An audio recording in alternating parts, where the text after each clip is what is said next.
Pablo sa mga igsoon sa Colosas nga nag-ingon magmalawkayon mo sa pag-ampo nga magtukaw niini uban sa pagpasalamat. Okay? So kung ampo ka mga igsoon, bisag na mga butang wala pa maguman, pero mas maayo mga igsoon na magpasalamat at hanggaan. Okay? O sa samang na mag-ampo sa alang namo.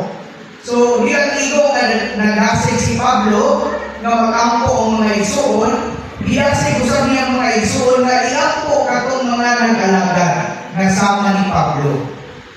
Aron mag-abli ang Dios kanamo ug putahan alang sa pulong, especially sa mga igsoon nga nangalagad sa pulong, gikinahanglan ang mga pag-ampo sa mga balaan nga makasulti sa misteryo ni Kristo nga tungod niini sa nag-apostol. So, ano yung kasinatian? Kahintang ni Pablo. Ngayon siya mag-alagad sa pulong, urakulo sa Diyos.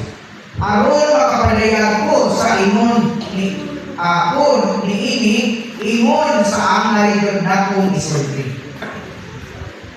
So, kini mo ngayon takbo sabi sa itong imag, pero nilalang ko para sa imag, ang point A, kung mo ang puta, sigon sa gitudlo sa Ginoo sa Lucas 11, unong nga sa 13, mauni siya ang paralel sa pag-ampo sa atong Ginoo sa Mateo 6 sa mga igsoon. Ang resulta, maong nga iyang punato ang atong kaugalingon ngadto sa Dios.